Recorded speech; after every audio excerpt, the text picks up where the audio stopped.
Hey guys, my name is BlueHorseStudios from DeviantArt. I'm also on Facebook under BlueHorseStudios.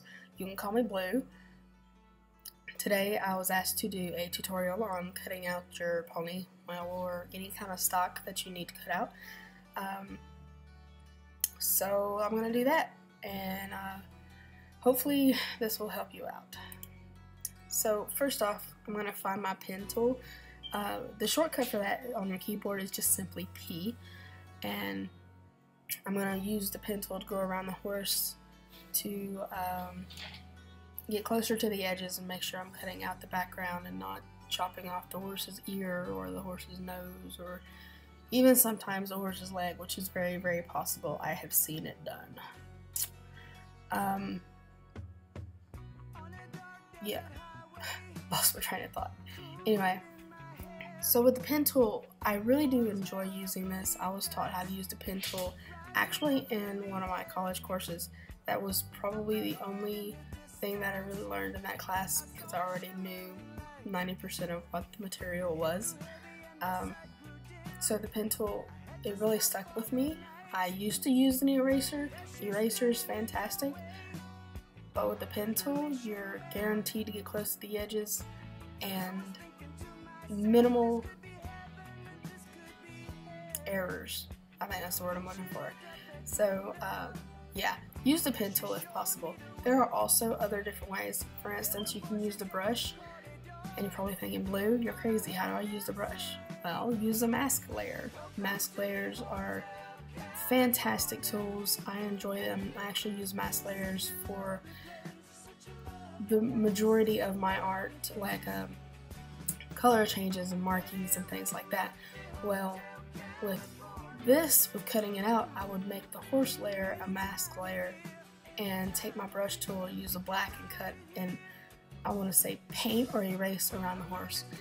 And if you mess up, use white and do it again and it'll bring it back. That's very easy. I will actually do a tutorial on that in a couple of videos.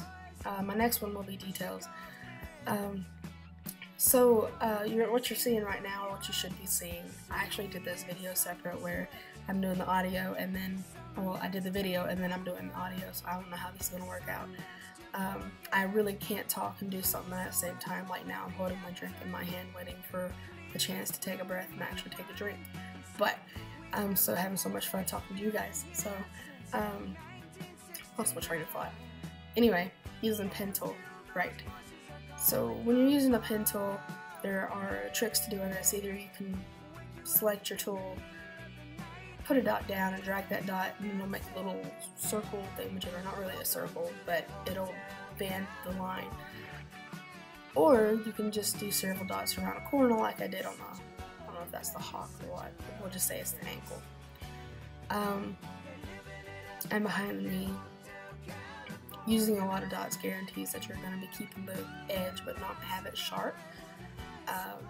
If you use less dots around the edge or around a curve or anything, you're guaranteed to have a sharp edge, and that's not natural, and it'll look crappy.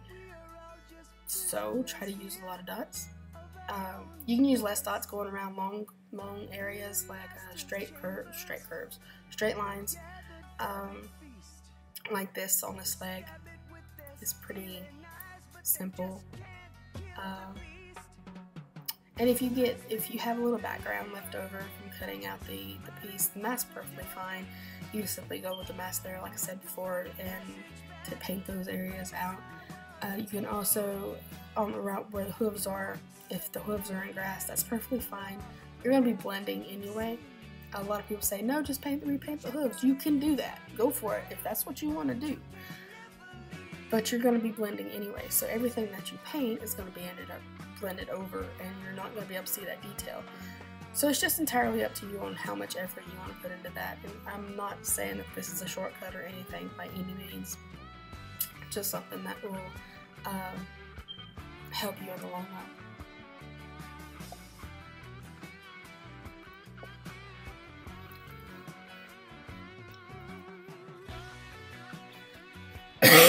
So a little bit about myself while we are waiting for this video to catch up with me.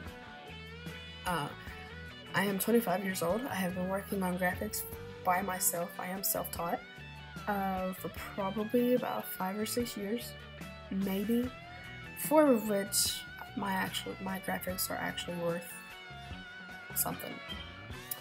I'm not saying I'm the best, but I have busted my rear end to get where I am today, and I feel like my graphics are actually worthy enough in a way to be considered not professional, but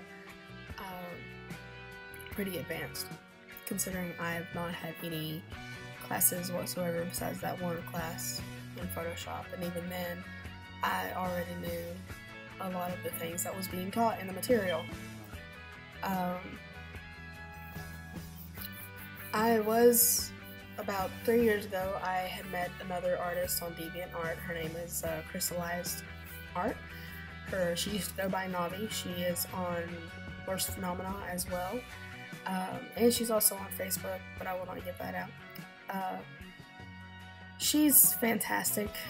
One day I come up to her and I had just bought my tablet, didn't know how to use it.